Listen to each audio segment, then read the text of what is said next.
Dərsimiz şu an təyin. Təyin nədir? İsim və isimləşmiş sözləri izah edən sözə və ya söz birləşməsinə təyin deyilir. İsim və isimləşmiş sözləri izah edən sözə və ya söz birləşməsinə təyin deyilir. Təyinli sualları necə, nə cür, hansı, neçə, nə qədər, neçənci. Təyinli suallar. Təyinlər də mübtəda və xəbər kimi quruluşsa iki yerə bölünür. Sadə təyinlər və mürəkkəb təyinlər. Sadə təyinlər nitqçələrlə ifadə olunur. Yəni bir köşkdən 5 uşaq, sonra şirin alma və s. Deməli, sadə təyindir. Deməli, nitqçələrlə ifadə olunur. Mürəkkəb təyinlər isə söz birləşmələrlə ifadə olunur. Məsəl üçün, sıx rəisi, əli, məktəb direktoru, Əhməd müəllim. Bunlar deməli mürəkkəb təyindir. Sadə təyinlər nitqçəsilə, yəni bir sözdən mürəkkəb təyinlər söz birləşməsi ifadə olunur. Təyinin ifadə vasitələri, nələr, hansı nitqçələri cümlədə təyin olur?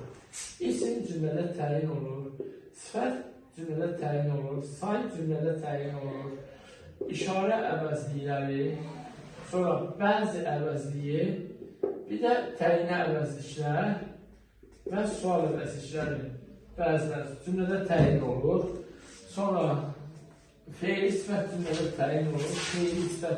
təyin olur, sonra ikinci və üçüncü növ təyin söz birləşmədə cümlədə təyin olur.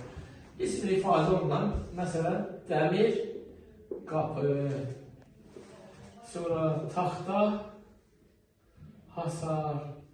Bunlar isimlər, taxta və dəmir ismi ifadə olunur. Sifətlə məsələn, şirin alma, qara, xəbər və s. cümlədə təyin olunur. Saylar 5 kitab, sonra 10-cu sinif, bu da cümlədə təyin olur. İşarə əvəzliyilər, məsəl üçün işarə əvəzliyilər. Elə söz, bəzi əvəzliyilər, bəzi uşaqlar, hansı uşaqlar, bəzi uşaqlar, təyin əvəzlilərdə hər hansı birini yazaq. Məsəl üçün, deyə bilərəm ki, hər günün öz ətri var, hansı gün, hər gün. Sual əvəzliklər neçə kitab var və yaxud nə cür danışır. Bunlar da sual əvəzlikləri. Neçə kitab var, necə uşaqlıdır. Onlarda deməli təyin ola bilir sual əvəzlikləri. İkinci növ, deyə bilərik ki, şəhər başçısı Tofiq müəllim, hansı Tofiq müəllim? Şəhər başçısı, ikinci növ. Bilərik ki, idarənin rəisi, əli, hansı əli? İdarənin rəisi. Bu da üçüncü növdən ifadə olundur.